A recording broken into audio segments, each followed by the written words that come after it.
Me quedo en silencio porque lo que pasa es que hay un cambio de época. O sea, lo que estamos viviendo es una... A ver, Estados Unidos está volviendo a los años 30, cuando se impusieron aranceles. Se empezó a discutir una ley en 1928. Recordemos que se produjo el colapso de Wall Street de 1929. Estados Unidos entró en una crisis gigantesca que arrastró al resto del mundo, incluido Chile. Y todo eso está volviendo, estamos mirando esa experiencia para ver qué va a pasar ahora. Yo creo que uno podría decir algunas cosas. Lo primero, que Estados Unidos tiene un déficit gigantesco. 2, que Estados Unidos en algunas cosas tiene razón. Por ejemplo, no tiene por qué subsidiar la defensa de Europa. Y esto impone costos altísimos, y la acusación de Donald Trump de que los europeos pueden tener un estado de bienestar porque no, entre otras cosas, no se defienden, no hay inversión en defensa porque está el hermano mayor, esto se acabó. La profundización del déficit norteamericano se ha producido por las guerras, la guerra de Irak, la guerra en Afganistán, etcétera. Eso ha profundizado la crisis en Estados Unidos. Y por lo tanto, también hay un problema de en qué ha gastado la plata en Estados Unidos en los últimos tiempos. Estoy hablando de los últimos tiempos, los últimos 20 años. Pero también está la pérdida de competitividad de la empresa norteamericana. Los autos norteamericanos ya no están funcionando. O sea, no están funcionando en comparación a los chinos, por ejemplo. Estados Unidos y también Europa, principalmente Alemania, se ha quedado atrás en los autos eléctricos. ¿Dónde están los autos eléctricos norteamericanos? Entonces ha habido una pérdida de competitividad de la industria norteamericana muy fuerte y un desempleo en Estados Unidos de muchísimos sectores industriales donde hay personas, ojo, de raza blanca, de trabajadores industriales, desempleados que votaron por Trump. ¿Qué pasa con ellos? Trump también le está contestando a ellos, a su electorado. Y por otra parte, está intentando desesperadamente que se vuelva a producir en Estados Unidos. Y eso lo hace encareciendo los productos importados. Claro, ¿va a poder competir con China con esto? Es una pregunta.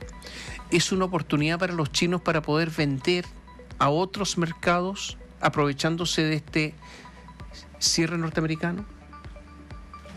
Es que claro, hay que ver cuáles son los coletazos, ¿cierto? Los efectos colaterales que pueden tener estos anuncios, porque justamente lo que tú mencionabas, Tomás, de esta política arancelaria que lleva por nombre Smoot-Hawley, que se aplicó el año 1930, tuvo importantes represalias. Si bien duró una década, estos anuncios se intensificaron solo en los primeros 4 años.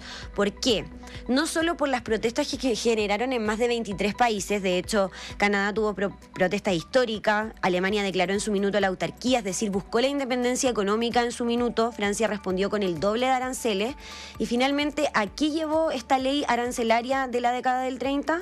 El PIB cayó sustancialmente en Estados Unidos y aumentó el desempleo, es decir, fue una medida de shock que funcionó en el corto plazo, pero en el largo plazo la depresión siguió intensificándose. Entonces, claro, tenemos este escenario que es bastante distinto a lo que tenemos hoy. La Gran Depresión no es comparable con la realidad del mundo actualmente.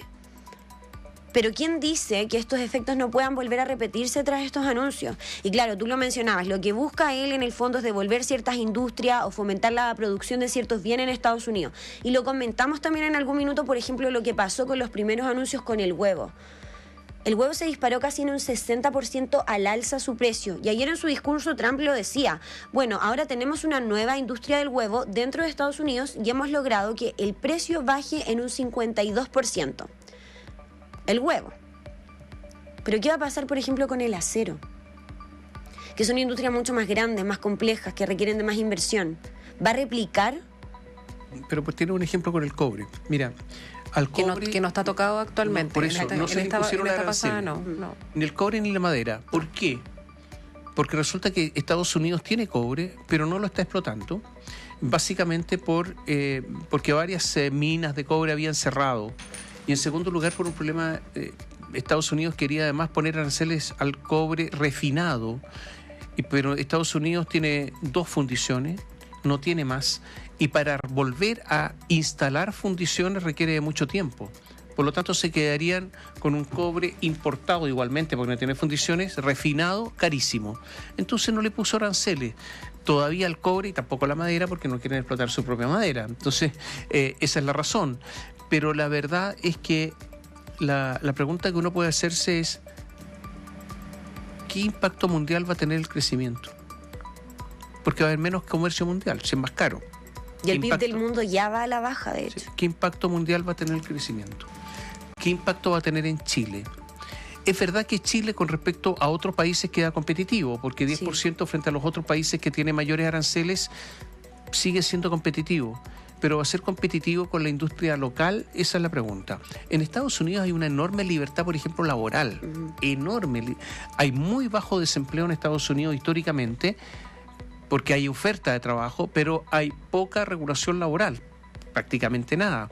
Entonces, desde ese punto de vista es muy competitivo, pero ¿qué va a pasar con el resto de las otras áreas en que no es competitivo? Yo no sé qué efecto va a tener esto. Si nos vamos a los años 30, el presidente Hoover en 1928 estableció aranceles. Esto provocó, como tú decías, una gran batalla mundial. Y en 1932 fue elegido Franklin Delano Roosevelt, el del New Deal y todas las medidas económicas que implementó para salir de la gran recesión.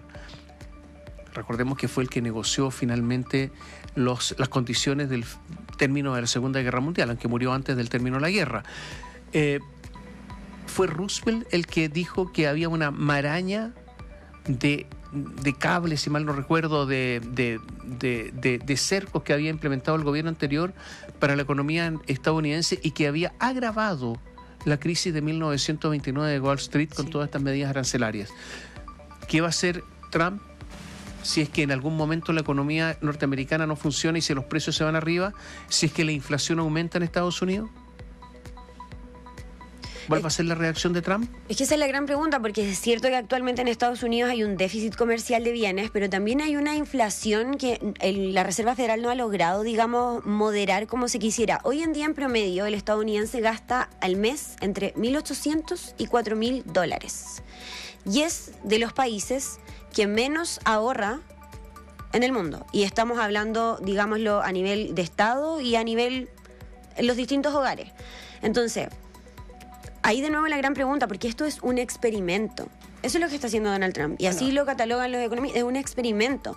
Entonces, para es un alejarnos especulador, quizá, sí, claro. Él tiene experiencia en este tipo de cosas. Y el punto es que, para analizar quizás otro tópico que no tiene que ver solo con el ámbito comercial, ¿cuál va a ser la actitud que va a tomar el mandatario? Porque él no es un político que se caracterice por dar un paso atrás o por, digamos, arrepentirse de los anuncios que acaba de hacer. Entonces, ¿cuál va a ser la postura que él va a tomar si efectivamente ocurre todo lo que estamos poniendo sobre la mesa, que podría ser recesión en Estados Unidos? 40% de la población cree que eso va a ocurrir con estos anuncios, inflación al alza y, lo más importante, el deterioro de las perspectivas de crecimiento, no solo en Estados Unidos, sino que a nivel mundial. Ahora, hay un tema también, hay varias cosas más que se pueden ver, ¿no?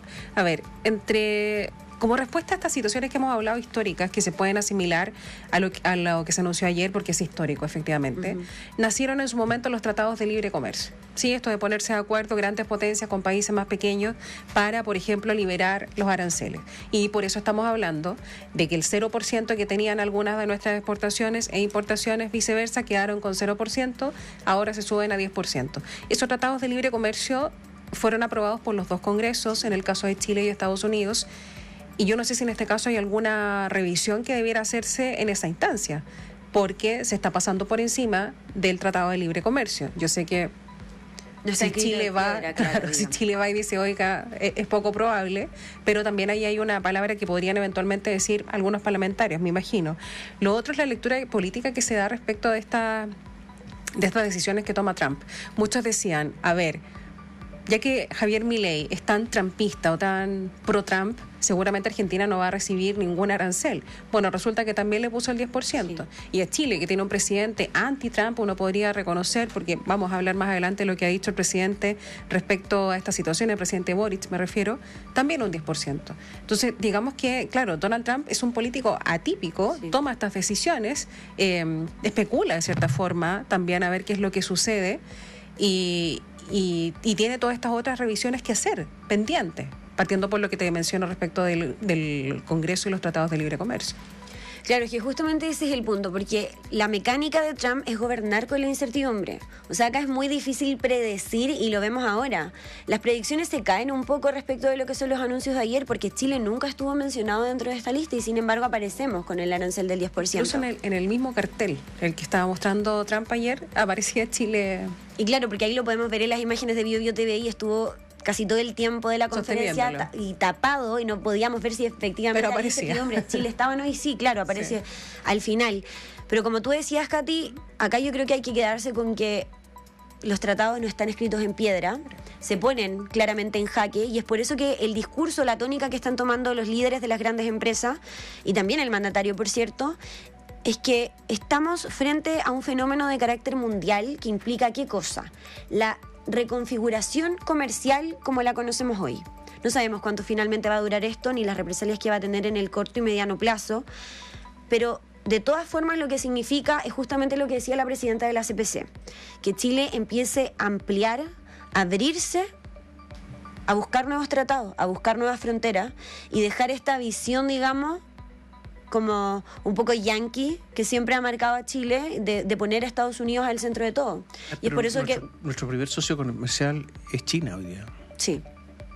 Bueno. O sea, de hecho ha habido una diversificación. Hay muchos que creen que por eso es que Trump pone a Chile en su listado, más allá de la relevancia de los productos chilenos y la economía estadounidense, en fin, etcétera. Puso casi todos los países de Latinoamérica. Sí, bueno, por lo mismo, por la penetración china. Sí, pero hay algo en favor de Trump. Estados Unidos no podía seguir así. El rol subsidiador, claro. No. A ver, no podía seguir con el déficit que tiene cada cierto tiempo. ¿Cuál es la discusión que había en el Congreso norteamericano? Elevar por ley el límite a la deuda, ¿no es cierto? Y se cerraban las oficinas gubernamentales durante unos días. Todos los años pasaba. Terrible. O sea, la primera potencia mundial no puede tener este déficit. 2, Estados Unidos corre el riesgo de perder la posibilidad de que el dólar siga siendo la moneda rectora mundial. El déficit norteamericano atenta contra eso, con una moneda débil. Entonces, Estados Unidos está jugando una enorme cantidad de cosas y era evidente que no podía seguir así. Es como nosotros que no podemos seguir así con el déficit que ha aumentado todos los días. Lo que pasa es que nosotros no le importamos a nadie y Estados Unidos es la potencia mundial. Entonces, algo tenían que hacer. La pérdida de productividad norteamericana es importante. La pérdida de ventaja tecnológica norteamericana es muy importante. Hay algunos sectores donde los chinos todavía siguen atrasados. Por ejemplo, en materia de semiconductores. Todavía ahí Occidente le gana a los chinos. Pero ya tenemos que empezar a mirar en qué cosas todavía le gana Occidente a los chinos. Entonces, esta es una batalla geopolítica, económica, enorme, gigantesca, y donde cada uno tendrá que asumir cierta responsabilidad, por ejemplo, los europeos. Y los europeos tendrán que en algún momento decir, bueno, tenemos que hacer el esfuerzo. Europa se ha ido quedando atrás también tecnológicamente y ya no es el socio que Estados Unidos quería, un socio que fuera competitivo desde el punto de vista tecnológico. Europa se queda atrás. Entonces, Estados Unidos está tratando de fortalecer su mercado interno. Está tratando de que las empresas norteamericanas vuelvan a investigar, vuelvan a desarrollarse. Y encontraron este sistema, aranceles para que el mercado norteamericano sea para los norteamericanos. En el fondo eso es. Volver a la antigua política, América para los americanos y el resto del mundo no importa. Vamos a ver si les resulta.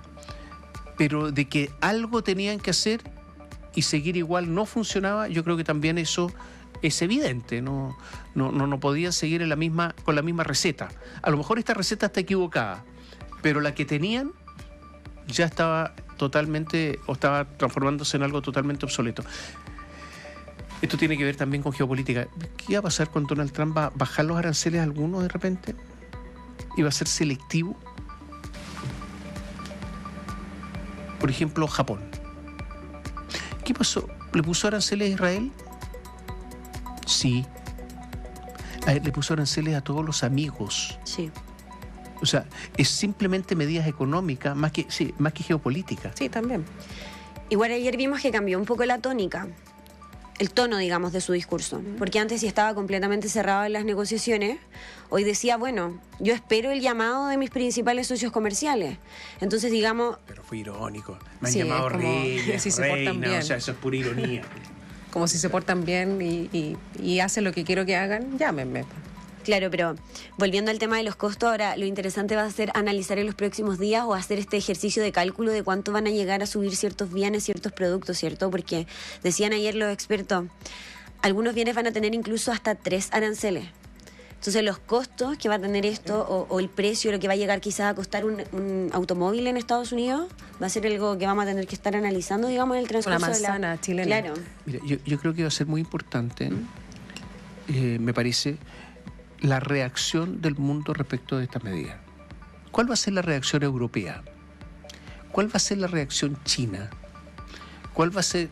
A ver, reacciones va a haber, sino que el volumen, la intensidad de estas reacciones yo creo que hay que mirar con atención. Claro, si la Unión Europea, por ejemplo, se va a alinear o él quizá, porque lo planteaban ayer también, el gobierno francés va a intentar, digamos, romper un poco lo que son las relaciones o tensionar las relaciones, negociar individualmente, es lo que se planteaba también. ¿Qué va a hacer Inglaterra? ¿Va a seguir con el eje Estados Unidos-Inglaterra, que es un eje permanente, o no? Claro, que está fuera de la Unión Europea hace rato. Claro, pero ¿qué va a hacer? Yo creo que aquí hay mucho que mirar. Ayer preguntaron, ¿cuáles son los aranceles que le impuso Rusia? Respuesta de Donald Trump, con Rusia no tenemos relaciones económicas. ¿Ninguna? ¿Cero? ¿O hay triangulaciones? Para completar la historia, yo creo que esta historia hay que mirar qué pasa con la reacción de los principales países. Yo diría China, Japón, Australia, Canadá, Unión Europea. ¿Cuál va a ser la reacción? ¿Iba a haber una reacción chilena o no? Porque ya no tenemos en materia arancelaria Tratado de Libre Comercio, me parece que no. No.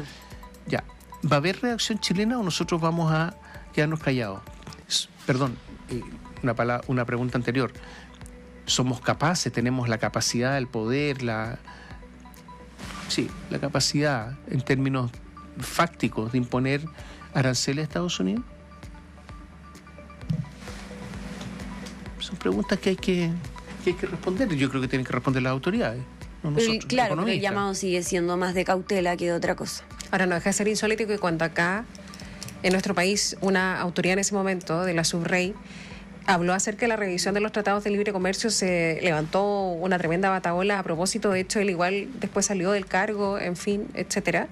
Y ahora, de cierta manera, podemos ver que, claro, lo que tú decías, Vane, que los tratados de libre comercio, claro, existen, en fin, etcétera, pero pueden llegar a ser letra muerta. Ahora, obviamente es muy distinto ser la potencia mundial que es Estados Unidos y ser Chile, ¿no? Pero quizás también acá había una revisión. Y una consideración, una más, digamos. Economistas indican que el plan de Donald Trump es abaratar el costo del dólar. Entonces, atención con los que tienen inversiones en dólares, que podrían llevarse una sorpresa, quedar con menos patrimonio. Entonces, hay un plan, y lo dicen muchos economistas en Estados Unidos, de que el dólar va a costar menos, cosa de facilitar justamente el movimiento de la economía. Yo creo que hay que mirar también esa parte. Ya, estaremos atentos a las reacciones del día de hoy. Gracias, Vanessa. Buenos días.